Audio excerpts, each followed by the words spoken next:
வீர வணக்கம் வீர வணக்கம் வீர வணக்கம் வீர வணக்கம் வீர வணக்கம் வீர வணக்கம் வீர வணக்கம் வீர வணக்கம் திராவிட பேரொளி திராவிட பேரொளி அயோத்திதாச பண்டிதருக்கு வீர வணக்கம் வீர வணக்கம் வீர வணக்கம் வீர வணக்கம் விடுதலை சிறுத்தைகளின் வீர வணக்கம் விடுதலை சிறுத்தைகள் வீர வணக்கம்.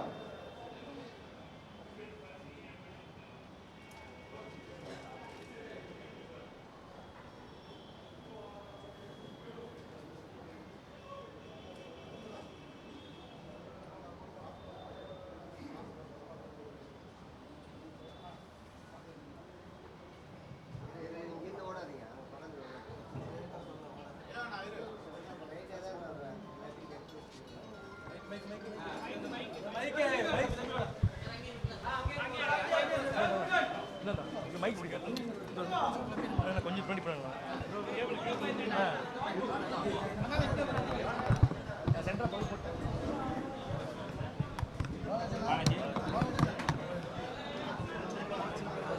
பாலாஜி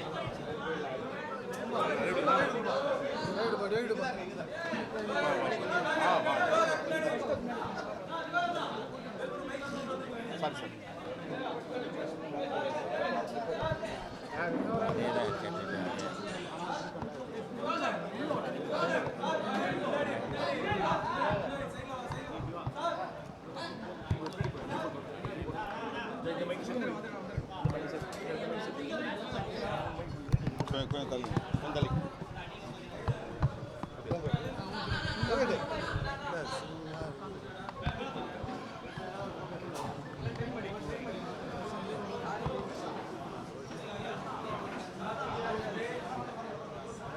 என்ன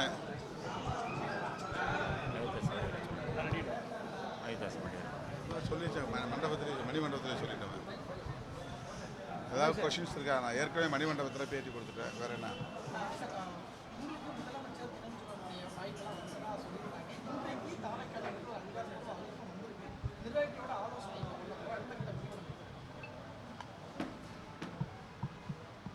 சற்று முன்னர் இதே கேள்விக்கு நான் விடையளித்தேன். மீண்டும் கூறுகிறேன். 8ஆம் தேதி மாலை 6 மணிக்கு கூடிய எமது கட்சியின் உயர்நிலைக்குழு கூட்டத்தில் எடுத்த முடிவின் அடிப்படையில் 9ஆம் தேதி மாலை 5 மணி அளவில் செய்தியாளர்களை சந்தித்து வெளியிலிருந்து எங்கள் ஆதரவை நல்குகிறோம், நிபந்தனையற்ற ஆதரவை வழங்குகிறோம் என்று அறிவித்தோம். அப்போதே சொன்னேன், அமைச்சரவையில் இடம்பெற வேண்டும் என்கிற கருத்தும் உயர்நிலை குழுவில் முன்வைக்கப்பட்டது. குறிப்பாக கட்சியின் பொதுச் செயலாளர் ரவிக்குமார் அவர்கள் அந்த கருத்தில் மிகவும் உறுதியாக இருந்தார். ஆகவேதான் 9ஆம் தேதி பகல் 12 மணி அளவில் மீண்டும் நாங்கள் கூடி பேசுகிற சூழல் உருவானது. இறுதியில் வெறும் ஆதரவை மட்டுமே நல்குவது அமைச்சரவையில் பங்கேற்பதில்லை என்று முடிவெடுத்துதான் அறிவித்தோம். அமைச்சரவையில் பங்கேற்பதில்லை என்கிற நிபந்தனையற்ற ஆதரவு என்கிற அறிவிப்பை வெளியிட்டோம். இப்போது ஆதவ அர்ஜுனா அவர்கள் விடுதலை சிறுத்தைகள் கட்சிக்கும் இந்திய யூனியன் முஸ்லீம் லீக் கட்சிக்கும் வெளிப்படையாக ஒரு அழைப்பு விடுத்திருக்கிறார். அமைச்சரவையில் விடுதலை சிறுத்தைகளும் பங்கேற்க வேண்டும் என்பதை வலியுறுத்தியிருக்கிறார். அது தனிப்பட்ட முறையில் அவருடைய கருத்து இல்லை, முதலமைச்சரின் கருத்து என்பதையும் பதிவு செய்திருக்கிறார். ஆகவே இதற்காக மீண்டும் உயர்நிலைக் குழுவை கூட்ட வேண்டிய தேவையில்லை என்று நான் கருதுகிறேன். என்றாலும் பொதுச் செயலாளர்கள், பொருளாளர், முதன்மைச் செயலாளர் உள்ளிட்ட சில முன்னணி பொறுப்பாளர்களோடு கலந்து பேச வேண்டிய தேவை உள்ளது. இந்த அழைப்பை எப்படி நாம் எதிர்கொள்வது என்கிற அடிப்படையில் நாங்கள் கலந்து பேசி விரைவில் எங்கள் முடிவை அறிவிப்போம்.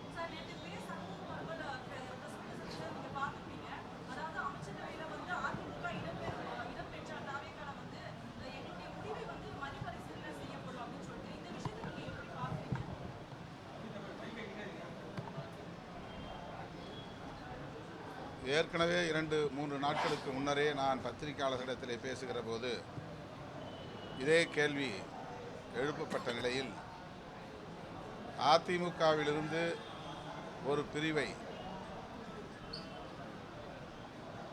வரவேற்கக்கூடிய வகையில் அவர்களுக்கு அமைச்சரவையில் இடம் கொடுப்பதாக சொல்லப்படுகிறதே என்று எழுப்பினார்கள். அந்த கேள்விக்கு நான் விடை சொல்லுகிற போது அப்படி அந்த பிரிவுக்கு இங்கே அமைச்சரவையில் இடம் தரப்படுமேயானால் எங்கள் ஆதரவு நிலைப்பாட்டில் மறுபரிசீலனை செய்ய வேண்டிய சூழல் உருவாகும் என்று 2-3 நாட்களுக்கு முன்னரே பதிவு செய்தேன். தற்போது அத்தகைய முயற்சி ஏதும் இல்லை என்ற தகவலும் கிட்டியிருக்கிறது. அதிமுகவிலிருந்து விலகி இருக்கிற ஒரு பிரிவினருக்கு அமைச்சரவையில் இடம் தருவதற்கான வாய்ப்பில்லை என்கிற தகவல் தாவேகா தரப்பிலிருந்து தரப்பட்டிருக்கிறது. இது அதிமுக திமுக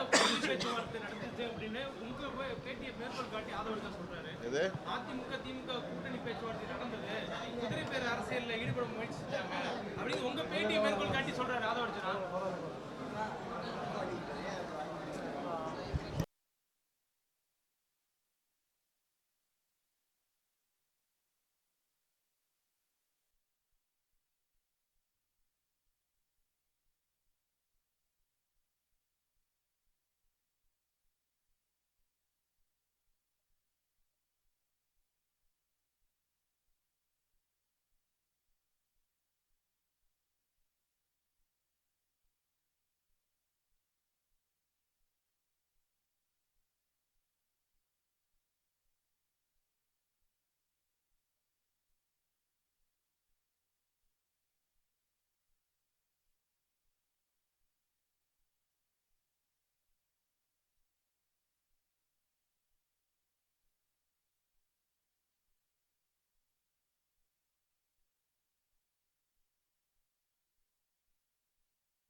அவரே சொல்லி முடிச்சிட்டாரு.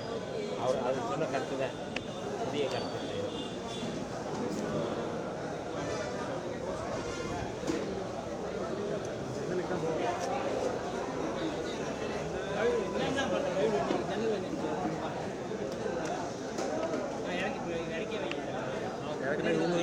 நல்லா தான் தெரியுது இறக்குனது தெரியும்.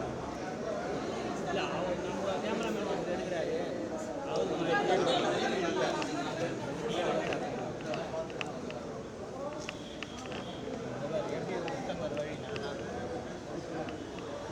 கட்டிச்சுன்னா மற்றவங்களும் கிடைக்கும். இங்கே வச்சு நான் மட்டும் எடுக்கணும் எடுக்கவே கூடாது.